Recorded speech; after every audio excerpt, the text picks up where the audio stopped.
परम पुरुष रूपी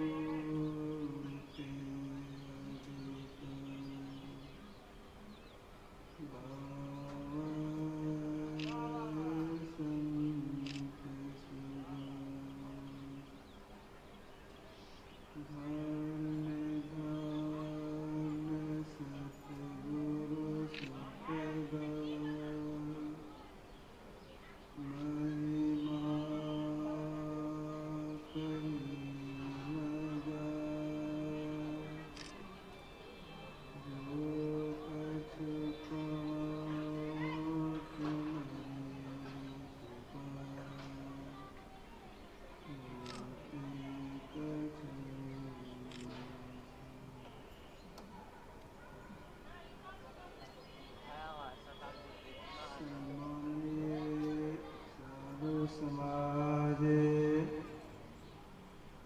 धर्म प्रेमी सज्जनों, माताओं एवं बहनों, बस करने रखिए।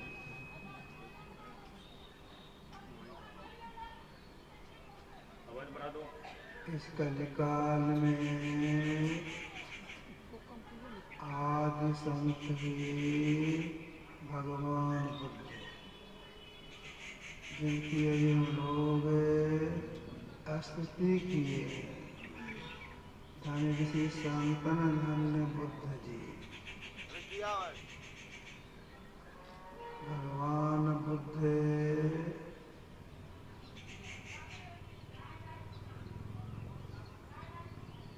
कई शिष्यों के साथ भ्रमण करते हुए अपना जन्म स्थान चले गए। भगवान बुद्ध का जन्म स्थान नेपाल के कपिलवस्तु में था।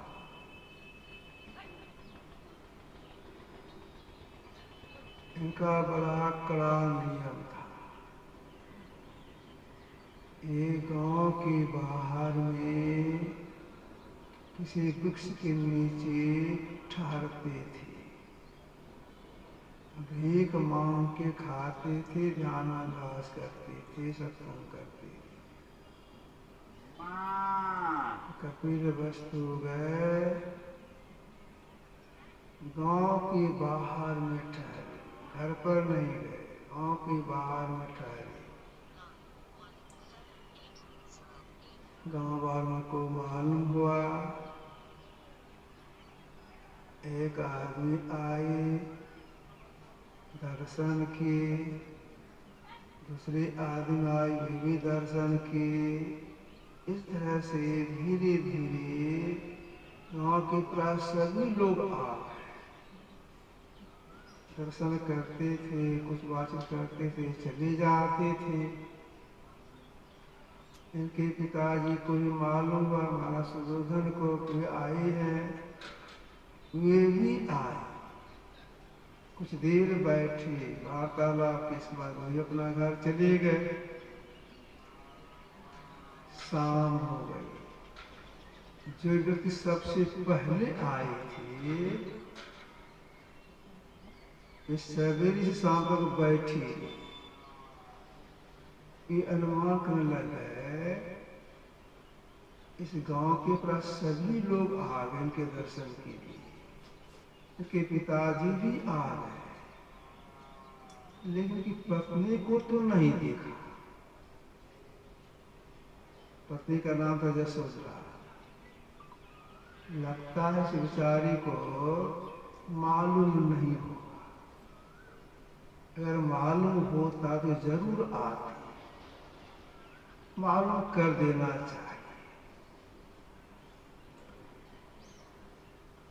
संध्या काल में वहां से चले, वो तो अपना घर जाना था। घर नहीं जा करके पहले भगवान बुद्ध की जो पत्नी थी, उनसे भेंट करने के लिए गए।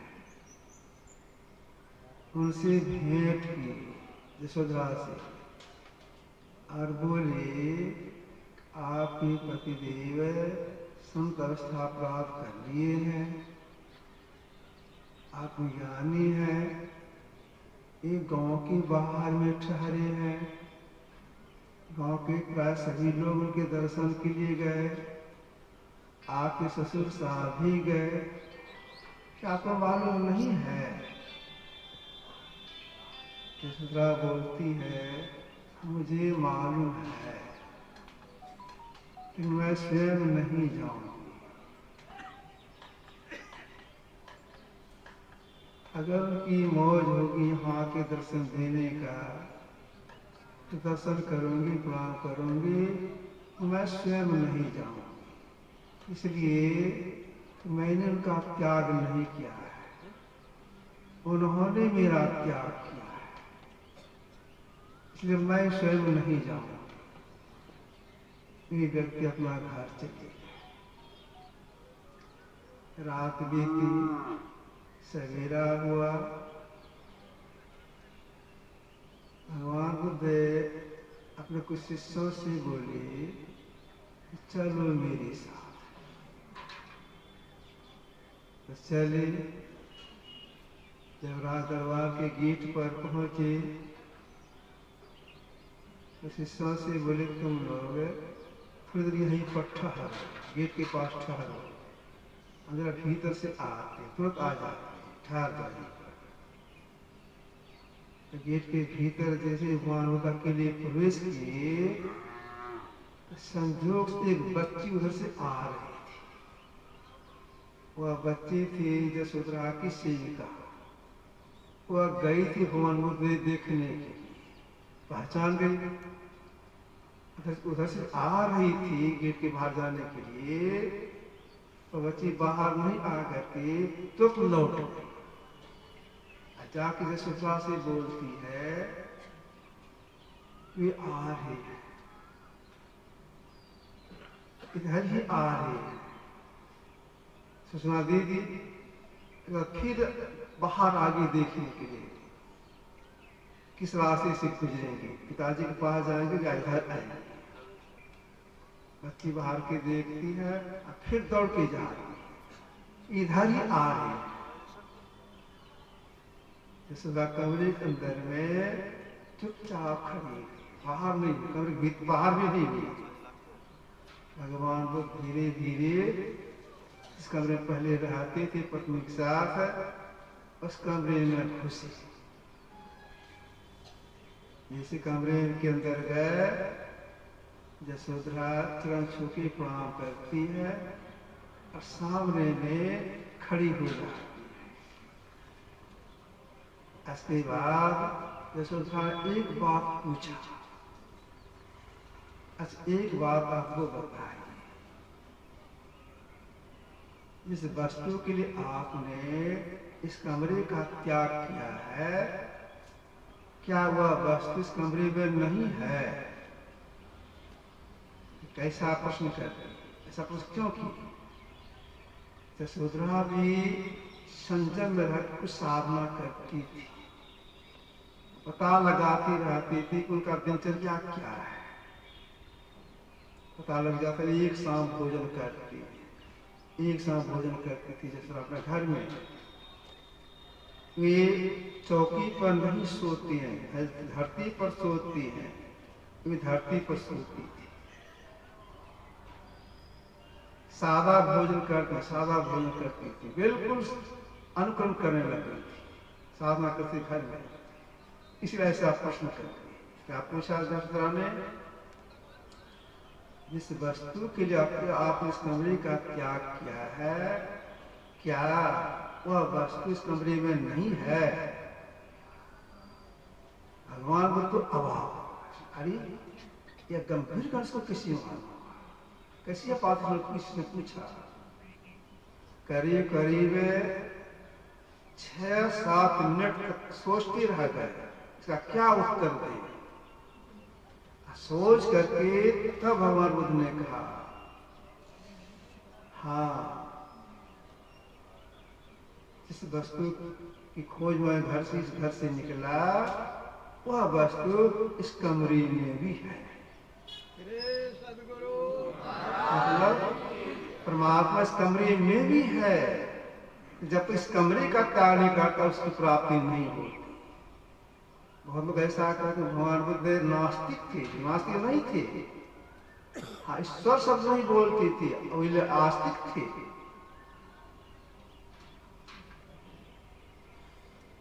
गुरु महाराज जी गए थे पटना के राजनगर में, कुछ काम से गए। भगवान बुद्ध के अनुयायी भिक्षु काश्यप, बड़े विद्वान आदमी से, जगदीश काश्यप भिक्षु, उनको मालूम हुआ तो वे आज महाराज के दर्शन किए। गुरुदेव की आज्ञा में उनको बैठने कुर्सी दो, कुर्सी दे दी उनको बैठने के लिए। वो बैठना नहीं चाह रहा, कारण आपको कष्ट है बैठने में, आप बैठ नहीं, आज मैं बैठिए, प्रणाम करके बैठ। किसी बात के सिलसिले में सर जी बोले गपशप मत कीजिए। भगवान बुद्ध ईश्वर को नहीं मानते थे। महाराज बोले सुनिए, कैसे बोले विद्वान सुनिए, ईश्वर को मानते थे, ईश्वर शब्द नहीं बोलते थे, दूसरा शब्द बोलते थे।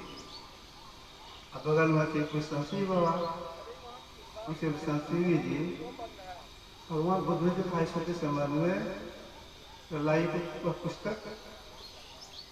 बाबा भी विद्वान आदमी थे, बहुत अध्ययन था इनको।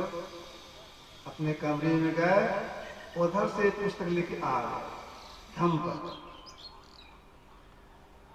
अपना खोलते हुए आ गए। गुरुदेव बोले कुछ बाबा से पढ़िए तो। वहां बोले क्या कहा इसके संबंध में?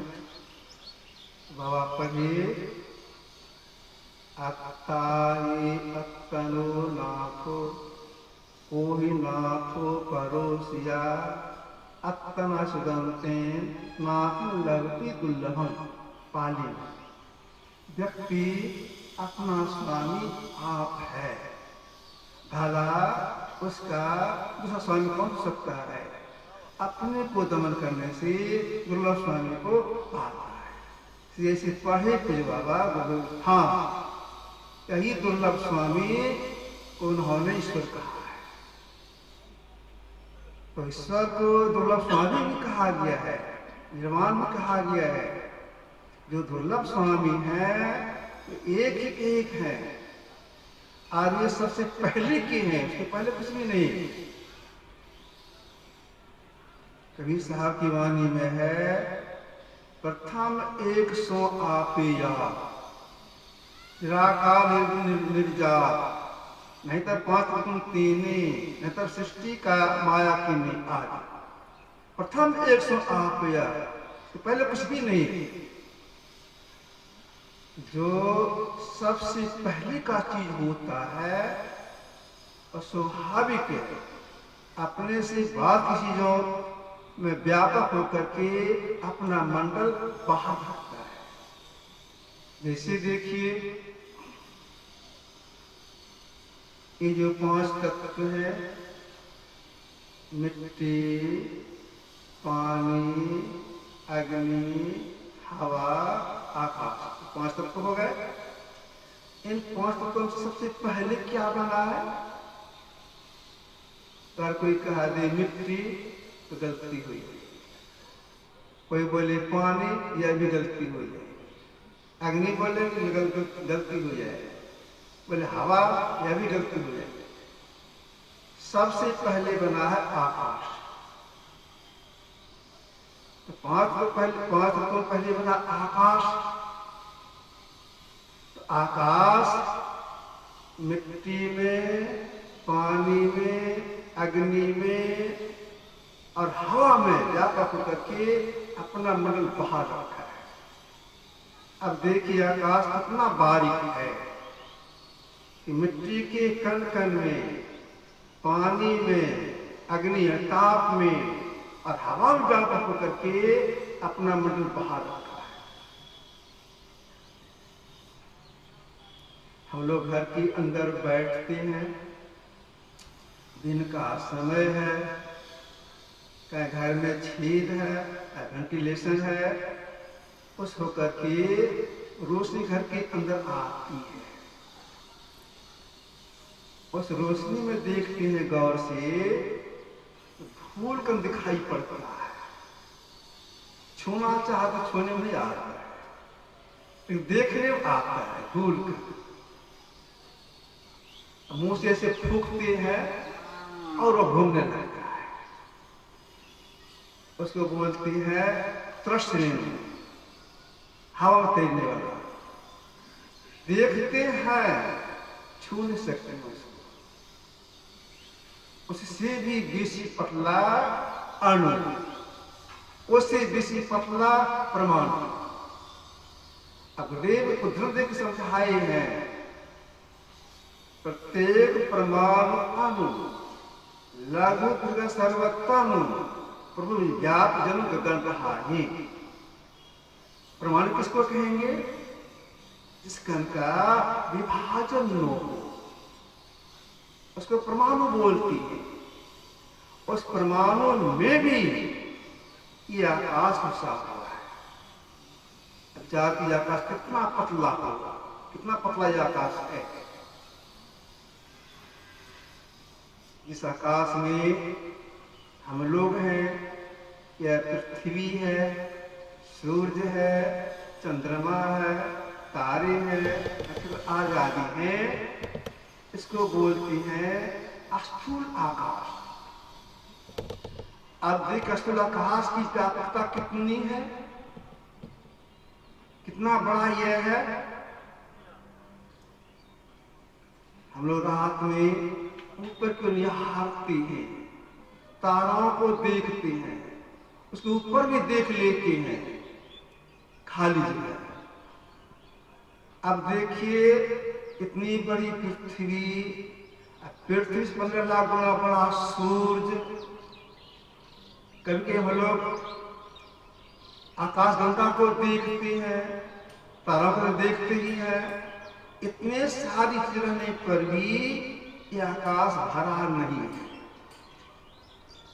खाली है। पतला कितना यह आकाश, चुटकी से रगड़ नहीं सकते इस आकाश को। ऐसे हाथ हिलाएंगे घर्षण नहीं लगता है, इतना पतला। इसको बोलते हैं स्थूल आकाश। इस स्थूल आकाश में दूसरा आकाश घुसा हुआ है। अब चार के दिवस तो आकाश कितना पतला होगा, अब घुस करके सीमा बदलेंगे, उसके बाहर है। देखिए आकाश के संबंध में आपसे कहना है, लख लख आकाशा लख लख पाताला, नव शत कोटि 100 करोड़ आकाश।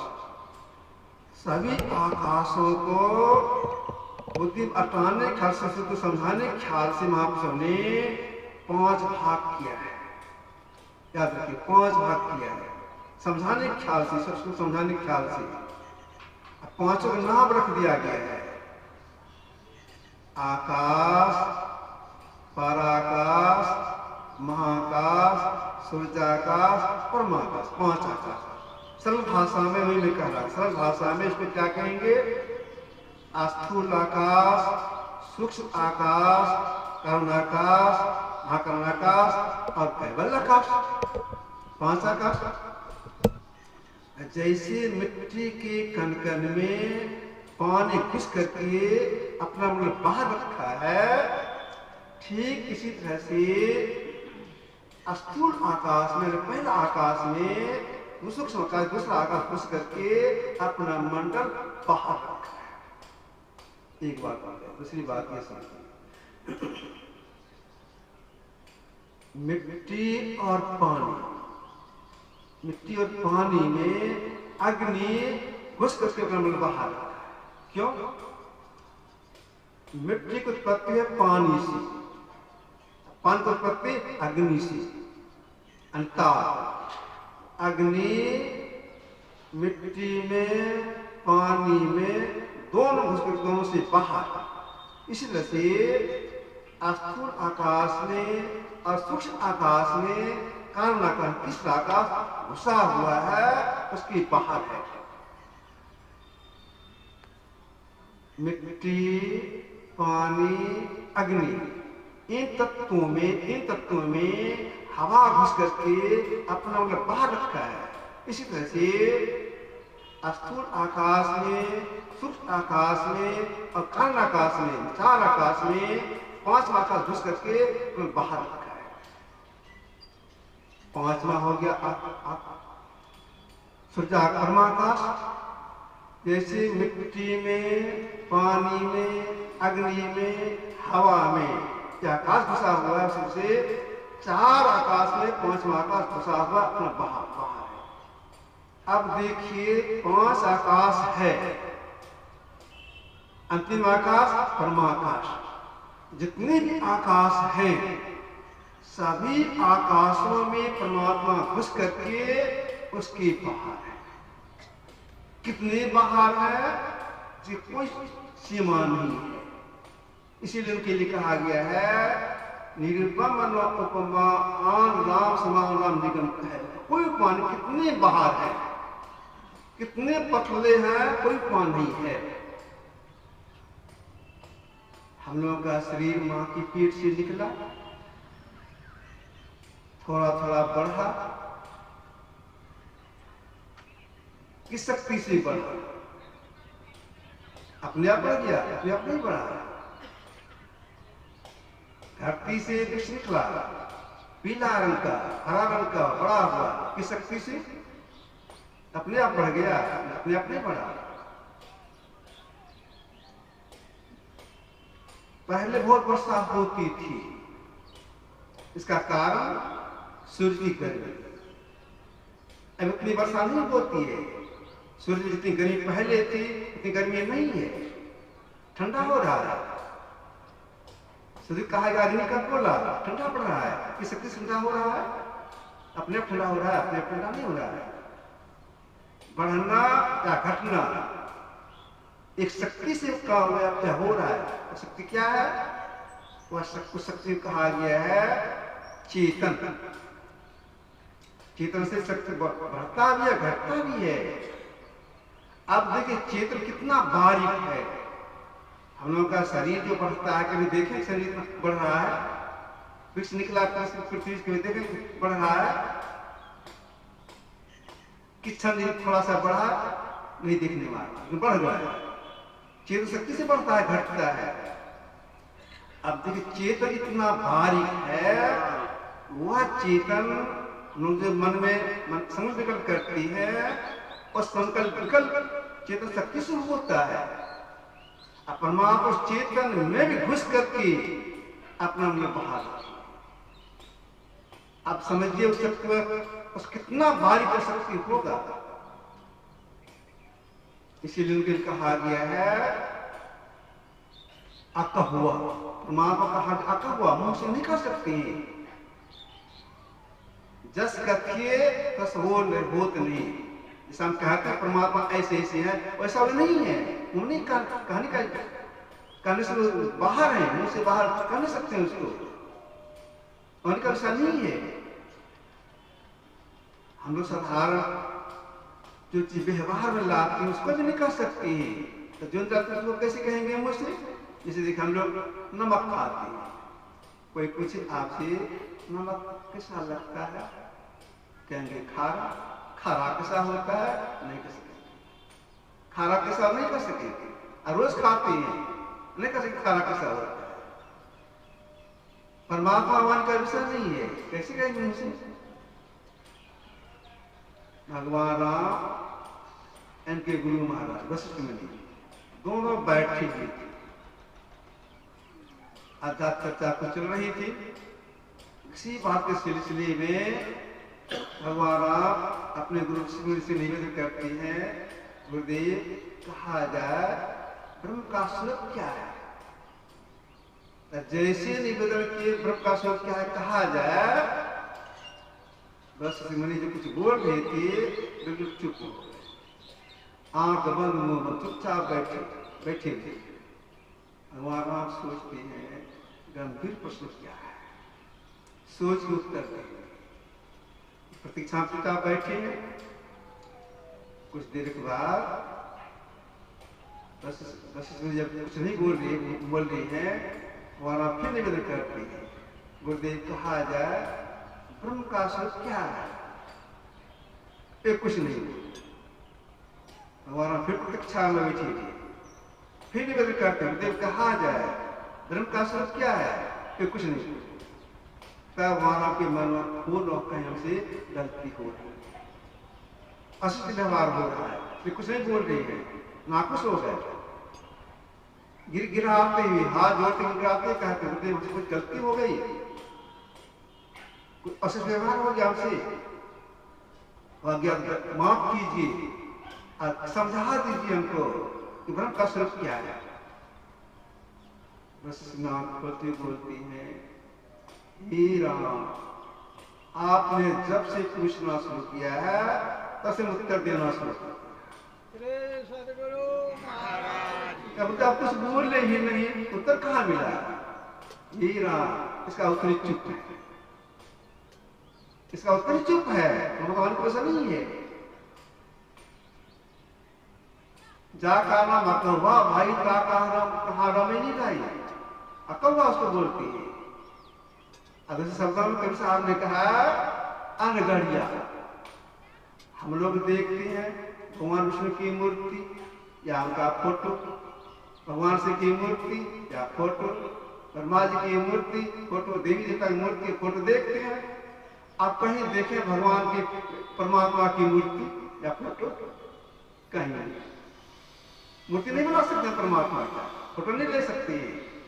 फिर अनगढ़िया, अनगढ़िया देवा कौन प्रद सेवा, गढ़े देव को सब कोई पूजा नहीं लाभ सेवा, पूर्ण व्रत स्वामी ताको जाने देवा, अनगढ़िया देवा कौन प्रद सेवा। अनगढ़िया, जो अनगढ़िया है वो एक ही एक है,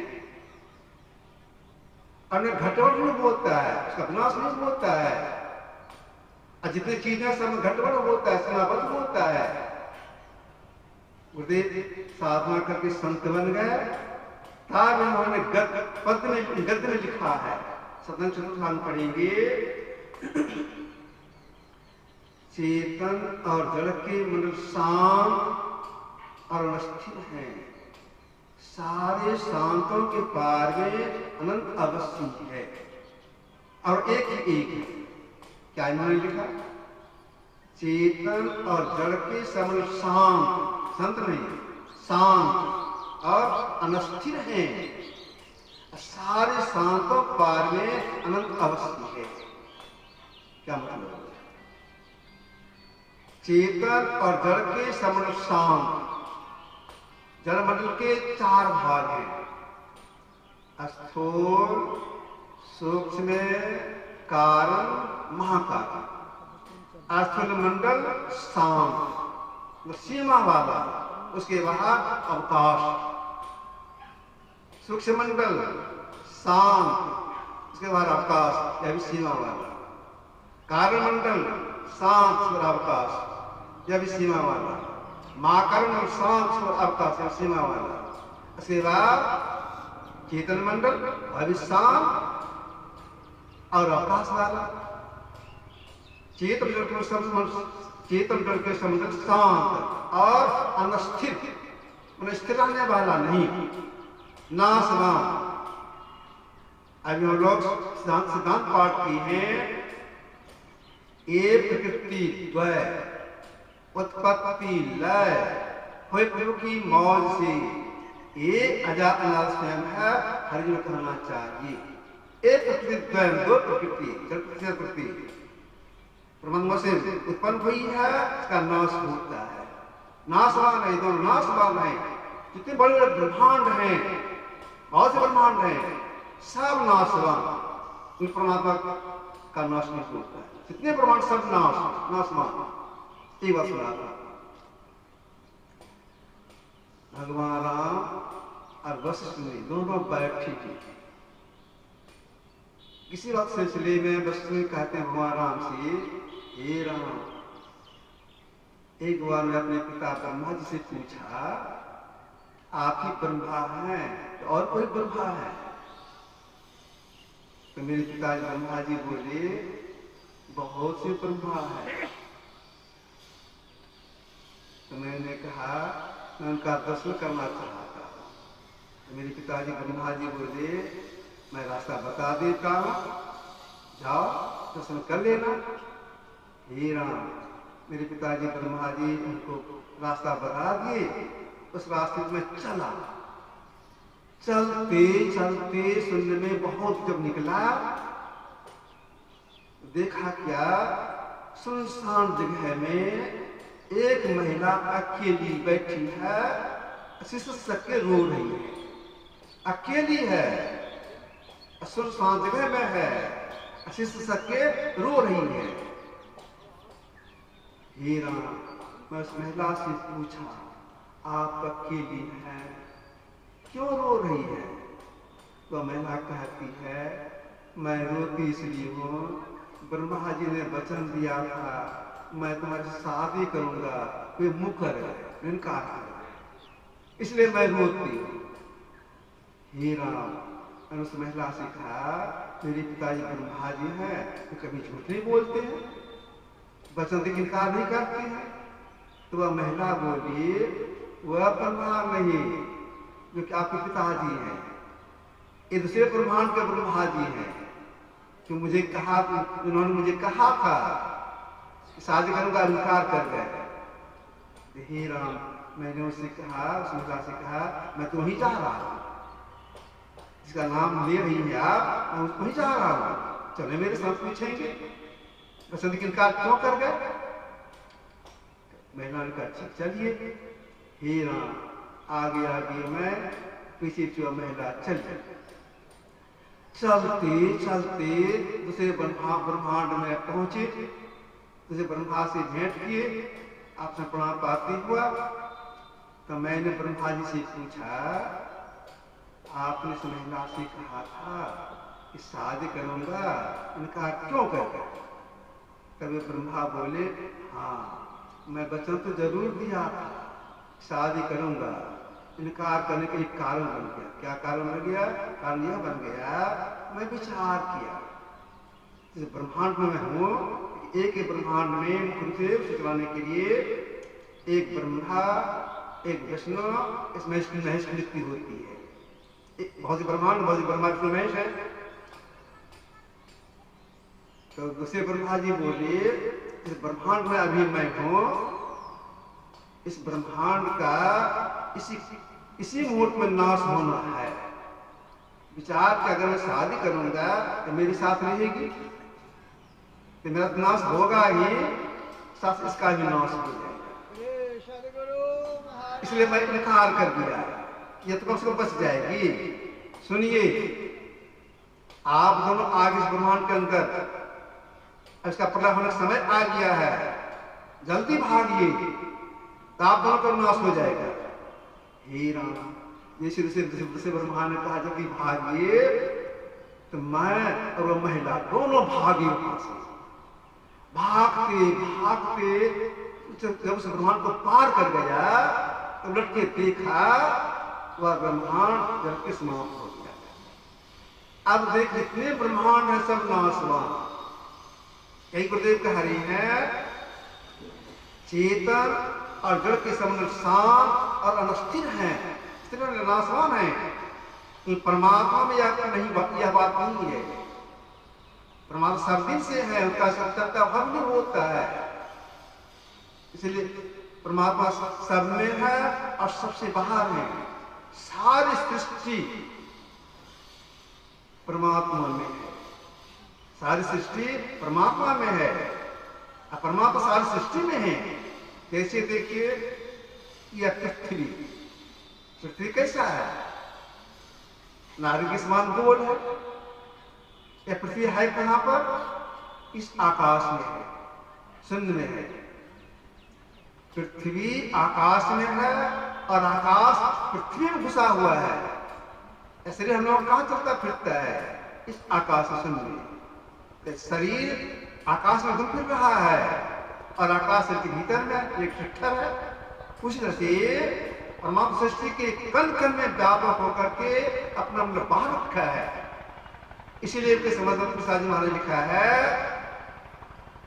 प्रकृति पार प्रभु सब पूर्ववासी ब्रह्म निधि विरत अविनाशी व्यापक व्याप अखंड अनंता अखिल अमोक्ष भगवंता प्रकृति पार और सबूरवासी। इसका आगे क्या कहा, व्यापक व्याप अखंड अनंता। आप एक अग्नि का भट्ठा लगा दें, उसमें एक लोहा आप दे दें। लोहा आग के अंदर देने पर धीरे धीरे लोहा लाल हो जाएगा। लोहा व्यापक, अग्नि व्यापक। इस तरह से सारी सृष्टि में परमात्मा घुसे हुए हैं, उसके बाहर है।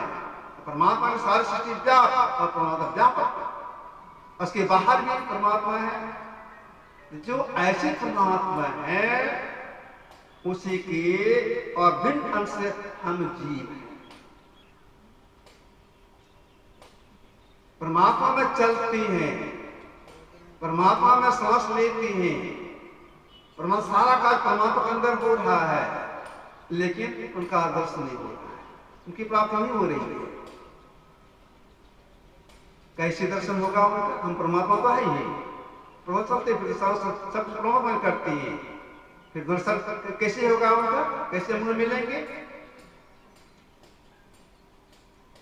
मछली पानी में रहती है, सब लोग देखते जानते हैं, मछली पानी में रहती है, तैरती रहती है पानी के अंदर।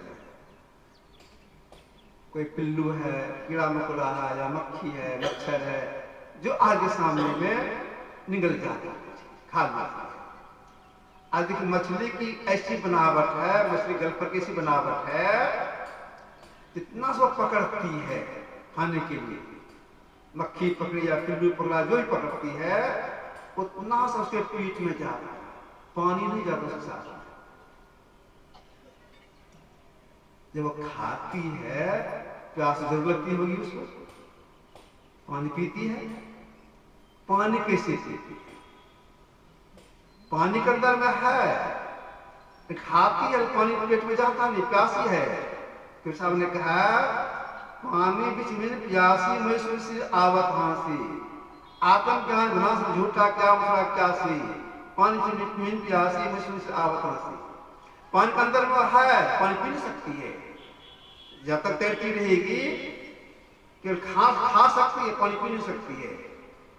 प्यास लगी पानी का, पानी पीना है मछली को, मछली क्या करती है? आप देखे होंगे तालाब में, नदी में मछली कभी कभी ऐसे उलटती है, ऐसे जिसमें उलटती है उसी तरफ पानी पीती है, बाकी समय में नहीं। उस तरह से हम जीव परमात्मा में चलते फिरते हैं, सारा कार्य परमात्मा में अंदर, परमात्मा के अंदर करते हैं। और जब उल्टेंगे तब उनका दर्शन हो जाएगा, उनकी प्राप्ति हो जाएगी। आप कहेंगे क्या तो सरल काम है, पैर ऊपर कर लेंगे और सिर नीचे कर लेंगे हो जाएगा। भाई ये तो शरीर को टना हुआ, आप शरीर नहीं है, वाला जीव है, जीव उल्टेगा तब। आंख नीचे पिंड का भाग है, ऊपर ब्रह्मांड का भाग है, ऊपर से ही उल्टना है, कैसे उल्टेंगे? इसके लिए कुछ शक्ति प्राप्त करनी पड़ती है, उल्टने के लिए शक्ति प्राप्त करनी पड़ती है। शक्ति कैसे आएगी? दूध दही खाएंगे, फल खाएंगे, दंड बैठक करेंगे तब शक्ति आ जाएगी। या तो शरीर की शक्ति हुई, आप शक्ति इससे नहीं होगी।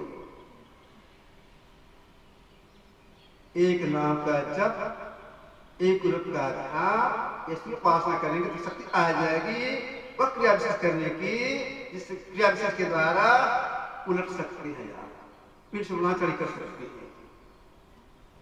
तो एक नाम का जप करेंगे, एक रूप का ध्यान शक्ति प्राप्त करने के लिए, उल्टने के लिए क्या करना पड़ेगा?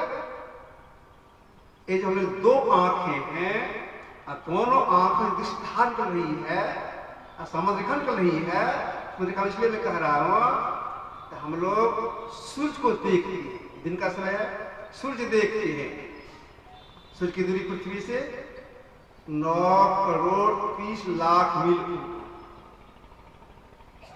सूर्य दृष्टि धार्थ नहीं चाहती है, शक्ति नहीं है। दूसरा उदाहरण यह ले लीजिए, जितने पंडाल में बैठे हैं, अभी हम लोग हमको देख रहे हैं, किसी तरह सकती है नहीं सकती है। हम आप लोग देख रहे हैं, दिशा सकती है नहीं सकती है। आंख के सामने उंगली से रखेंगे, सटीक दिशा नहीं सकती। दूर की चीजों पे देखेंगे, ऐसे चीजों को देखेंगे सर नहीं सकती, क्यों समझ चल रही है। अगर ये कर लेंगे उलट गए, अब ये करेंगे क्या करना पड़ेगा। यही बात उसने अर्जुन से कहा, समांकाश्रियोगिरिवं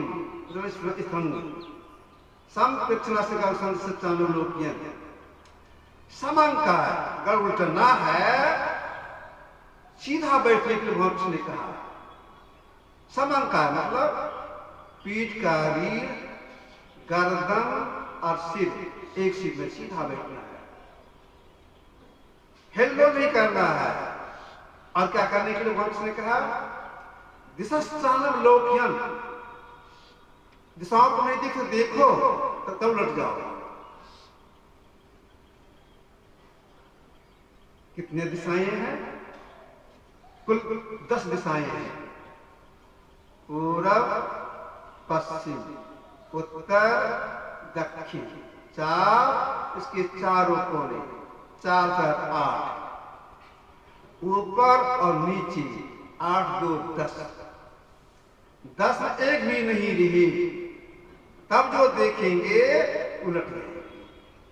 आंख खोल के देखते हैं, सामने कोई दिशा, आंख बंद करते हैं, पूरब पश्चिम उत्तर दक्षिण, 4 इसके चारों कोने ज्ञान तो नहीं रहता है, लेकिन ऊपर का ज्ञान से ज्ञान रह जाता है, मतलब 2 दिशा रह जाता है। अब क्या करेंगे? आंख खुला रहने पर कोई दिशा सामने में, आंख बंद करते हैं, 8 दिशा छूटती है, दिशा रह जाती। अब क्या करें? अपने से नहीं होगा, इसको इस क्रिया सीखने गुरु के पास जाना होता है।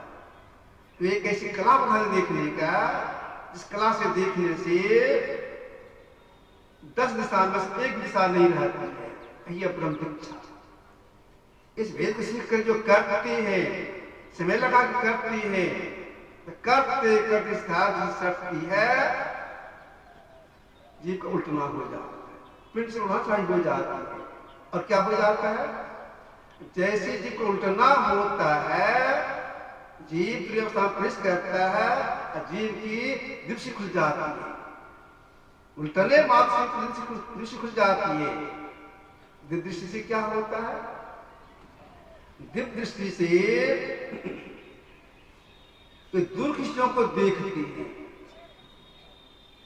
पाताल में क्या हो रहा है, स्वर्ग में क्या हो रहा है, अमेरिका में क्या हो रहा है, क्या कहाँ क्या हो रहा है, सारी बात जानकारी हो जाती है।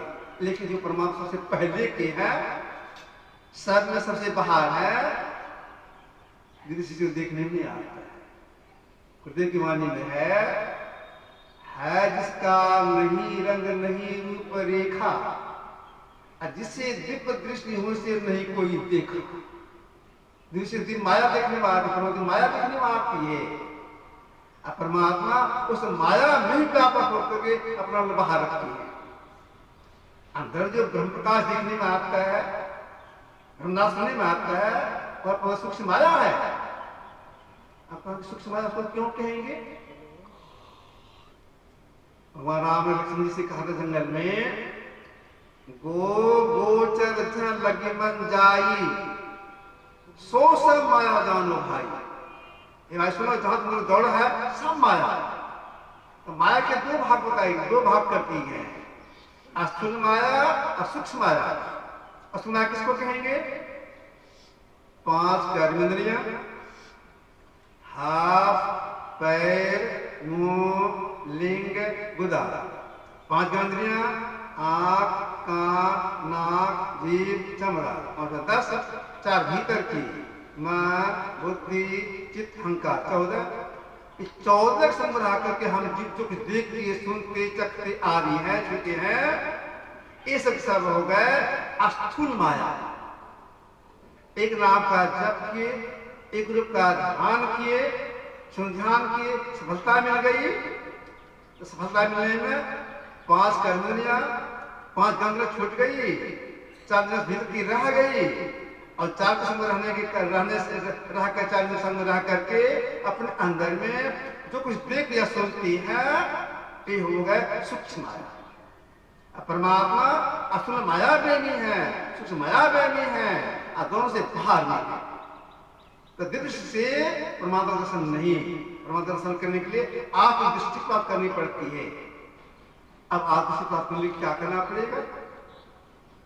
आप दृष्टि प्राप्त करने के लिए उस सत्य की खोज करनी पड़ेगी जो सब सृष्टि के कण कण में वेदों चल रहा है। साधन अवस्था प्राप्त किए तब इन्होंने लिखा है चतुर्थ भाग में, आदि सब सृष्टि के अंत स्थल में सदा अनिवार्य, अविच्छिन्न और अव्यक्त रूप से भूत हो रहा है। यह सब सृष्टि का साराधार, सर्वव्यापी और सत्य है। क्या कहा इन्होंने? फिर दोहराया, आदि शब्द सृष्टि के अंत स्थल में सदा अनिवार्य, अविच्छिन्न, अव्यक्त रूप से भूत हो रहा है। यह सृष्टि का साराधार, सर्वव्यापी और सत्य है। आज सब सृष्टि कण कण में घुसा हुआ है, अब अभ्यास से बेरोक चलता है, उसी से सारी सृष्टि बनी है। एक शब्द कुछ किया ऐसा समझ सोच, आगे पीछे तो जो बलहीन ना हो, सारी सृष्टि उसी से सारी सृष्टि बनी है। उसी शब्द से सबकी शक्ति से सारा संसार कायम है। अगर वो शब्द सृष्टि निकल जाए विलुप्त हो जाएगी। हृदय की वाणी में है, भजो सत्यनाम सत्यनाम सत्यनाम एक।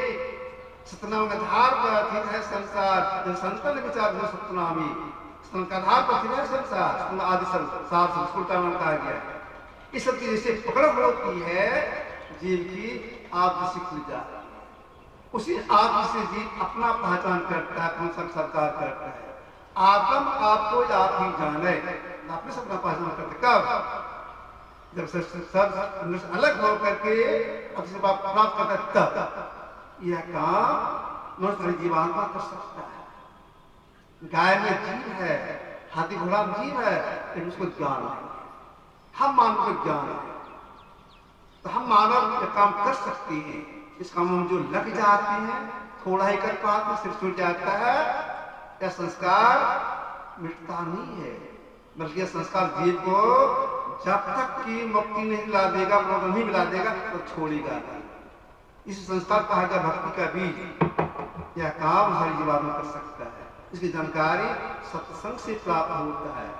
सबसे आना चाहिए, शांत प्रयास करना चाहिए। यह आपसे रखा बोलिए प्रेम से।